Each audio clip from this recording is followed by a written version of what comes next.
Alright, what is up guys and welcome back to a brand new video. You guys are going to see the OBS on my screen right now, but I'm going to move it out of the way right now. So, what I want to talk about today, it's going to be a bit of a different video. If you guys do like this kind of video in any way, shape, or form, I like to say that, I don't know why. Let me know if you guys like these kind of videos of me kind of just talking and analyzing and giving my thoughts about the game and other stuff related to Real Madrid, Barcelona, or whatever game I'm talking about in real life football. I just kind of want to give my thoughts. I have a lot to say about this game and how it went and all that stuff. So if you guys do like this kind of video, and if this video does get a lot of likes, I will make this video higher quality, as in like make my mic better quality, use my other camera, which is way better and nicer and all that stuff, and put more effort into this. I just want to kind of, this is going to be kind of like a pilot podcast, I would like to say, and yeah, I just want to see if you guys do like these kind of videos, because if you do, then we can get these like more often than ever, because these are just me talking and kind of giving out my thoughts, because I think a lot about these kind of games and what the result was, and I try to my best to watch every single game that I can, because I like staying up to date and giving you guys the right information, especially when I make my FIFA content. But today we have the Copa del Rey semi-final, which was of course Real Madrid versus Barcelona, the first of two Clásicos this week. Saturday is going to be the second Clásico on March the 2nd. I believe it is at 11:45 p.m. PST, which is about 2 o'clock, I think, on the other coast. So you guys can go ahead and watch that, and it's like 7 or 8 or something like that for you guys in Europe. But we're going to be talking about this game, my opinions and all that stuff, and what I think. Of course, I am a Real Madrid fan, so here I'm usually really fair when it comes to these arguments, or not arguments, these discussions. I would say with these discussions, I'm pretty fair. I try not to be too biased and all that stuff, and I'm pretty fair when it comes to this. So let's start off. So we have, of course, the starting lineup. So of course, Keylor Navas started in goal because it's a Copa del Rey game, and that's kind of the deal that they do have with Courtois starting all of the Liga and Champions Leagues, and Keylor Navas being in goal. The one thing that makes me sad about as a Real Madrid fan, this is probably Keylor Navas' last game ever for Real Madrid, and it's February. It's crazy to say that, but we have no more Copa del Rey games. We only have La Liga and Champions League, meaning Keylor Navas most likely played his last game for Real Madrid in a Real Madrid jersey, unless Courtois does get injured again. But to be completely honest, it's not that often that keepers do get injured. It's from time to time, and Courtois already got injured once this season, so I can't really see it happening once again. We have a back line, probably the best back line we can field right now, and a lot of people were saying, why did Marcelo not start? And Marcelo didn't start because he got absolutely destroyed by Malcolm in the first leg of the Copa del Rey like about 3 weeks ago. So Reguilón started, and he was one of the best players on the pitch. I'm going to talk about him a bit more in the coming minutes, basically. Varane and Ramos, the duo center backs, greatest center backs we have, basically. I was going to say in the world, but I mean, after the result, you can't really say that, can you? Ramos was trying to be careful because he was on 4 yellow cards, I believe it was, or accumulation or whatever. So if he got one more, he would have been out of the final. So he was trying to be careful, which is one of the reasons he didn't get a yellow. Modric, Casemiro, and Kroos were in the midfield, classic midfield. And then Lucas Vázquez, Benzema, and Vinicius were the front three. No surprises there. Especially, a lot of people were saying, why is Gareth Bale not starting?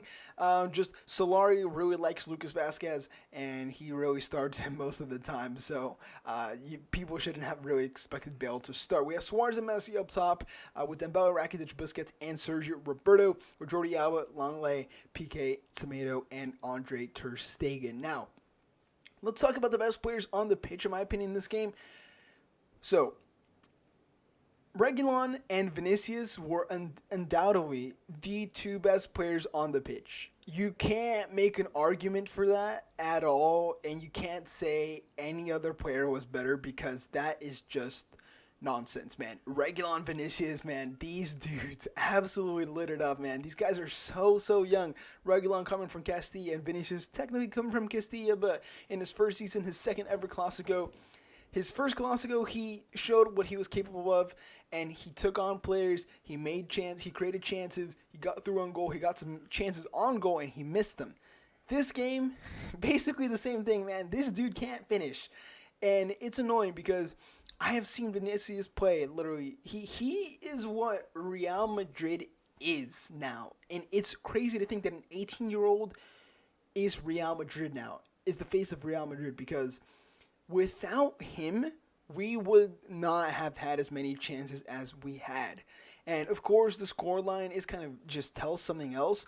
3-0, losing 3-0 to Barcelona is like, okay, Real Madrid must have gotten smacked. They must have gotten not made chances, created chances, and they must have not put their goals away. Now, one of those things is true. They didn't put their goals away. Vinicius made so many plays. He left Piqué going back to Barcelona, sliding on his backside, basically. And Vinicius absolutely just was amazing, electrifying, so entertaining to watch, man. This guy is the real deal. And when people say he's overrated, people don't understand. It's his first season in Europe.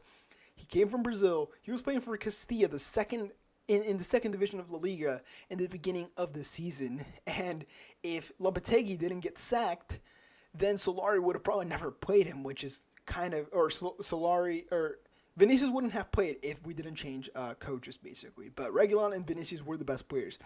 For Barcelona, I honestly don't think they were outstanding. Anyone was really outstanding, to be completely honest. Like Suarez, of course, did get the 2 goals. We're going to talk about that in a sec. But one thing that Ter Stegen, by the way. Ter Stegen, amazing. Best player for Barca by far. Ter Stegen is insane, man. I think I saw a stat that said he saved 49 out of the last 55 shots he's faced. This guy is insane, dude. He's so good. He's slowly, in my opinion, becoming the best goalkeeper in the world. He's like top 3. Like, I would say De Gea, you can't really count out De Gea. Even when he's not on form, technically, I think De Gea is just the best. You have to put Alisson in there. Alisson has been great as of late. And same with Ter Stegen, man. Ter Stegen has been an absolute animal. And this dude is just so good right now for Barcelona. And in my opinion, he's been one of their 2 he's the second best player that Barca have had this whole season, right behind Leo Messi. But one masterclass and one genius thing from what's his name? Ernesto Valverde, Barca's coach, is that he put Sergio Roberto at right mid. This was absolutely genius. And in my opinion, this is what Solari kind of lacks. Like, okay, of course, Real Madrid are going to play against Barca. They know Messi's their biggest threat, especially since he just scored a hat-trick and got an assist against Sevilla over the weekend in a great comeback for Barcelona. He's on fire. He's been smacking people left, right, and center. People are overhyping him.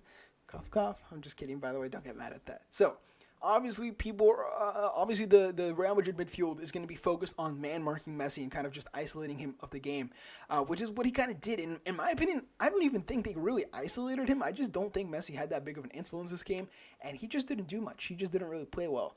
But it obviously didn't matter because his teammates just kind of stood up, finally, in my opinion, and kind of took charge, even though I'm going to get into that in a sec. But Sergio Roberto, this dude, it's fantastic that he played a right mid, because this meant that Semedo and Roberto would have so much space, because Messi would drag some midfielders and defenders to him, giving Roberto and Semedo so much space down the right-hand flank, meaning Roberto and Semedo could combine a lot and make some great plays. In my opinion, this was fantastic from Valverde, especially since Roberto usually plays right back.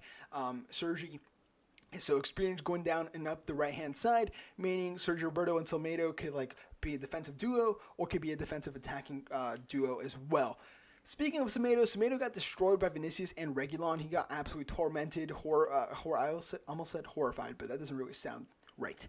But he got tormented by Reguilon and Vinicius, man. Let's just be completely honest. He was very good. Vinicius and Reguilon against Semedo. And those were kind of just the best players that stood out. Now, let's get into the Suarez goal. The first goal, Suarez goal, I actually didn't watch because I was taking a test in school. And usually I get to watch the first half of all the games because that period I don't really have much to do. So I get to watch the game on my iPad. And I'm like, okay, cool, let's watch the first half.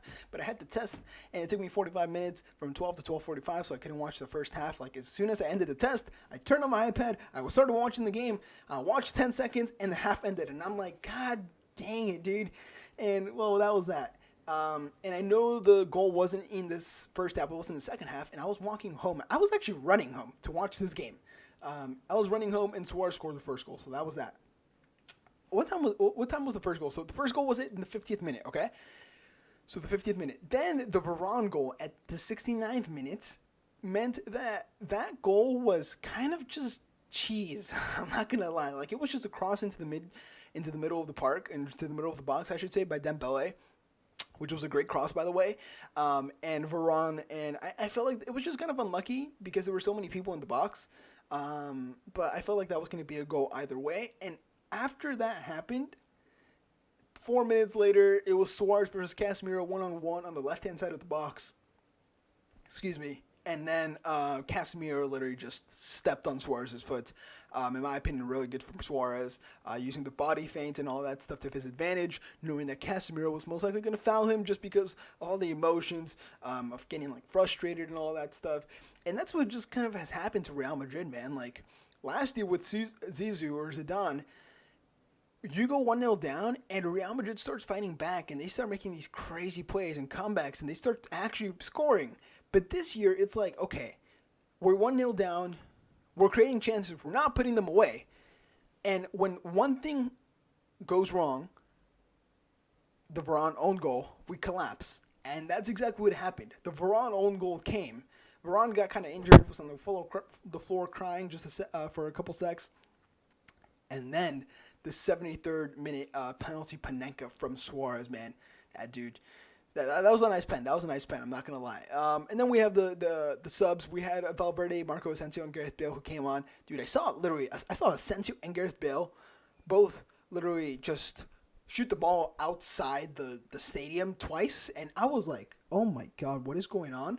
And it was just kind of laughable at this point because I was so disappointed to see that Real Madrid was creating so many chances, and you guys, the stats say it all. 14 shots, 4 on target. When you create 14 chances, when you have 48% possession against Barcelona, that's when you know you're playing well. Barca had 2 shots on target, scored 3 goals, and had 4 shots in total. Real Madrid had 14 shots, 4 on target. You know what that means? That means that one team is clinical, one team is not. The team that deserves to win because they're creating chances actually doesn't deserve to win because they can't convert their chances. Which is why, in my opinion, Barcelona deservedly took the win. But honestly, if Real Madrid could finish, if Vinicius could finish, if we could put the ball in the back of the net, Real Madrid should have had 3-4 goals in the first half. So many chances created, so many chances missed. That's the biggest thing. So many chances were missed in this game by this Real Madrid side. And it's funny because Barcelona put a Real Madrid on Real Madrid. And if you guys don't know what I mean by that, I mean that in the game against Ajax in the Champions League about 2 weeks ago, maybe even 3 weeks ago, Real Madrid scraped a win against Ajax in an Ajax team, which absolutely surprised everyone and played amazing, created so many chances, but missed so many chances. That was about 2 weeks ago. And now we go into the Barca game, second leg at the Bernabeu, which should be an advantage for Real Madrid.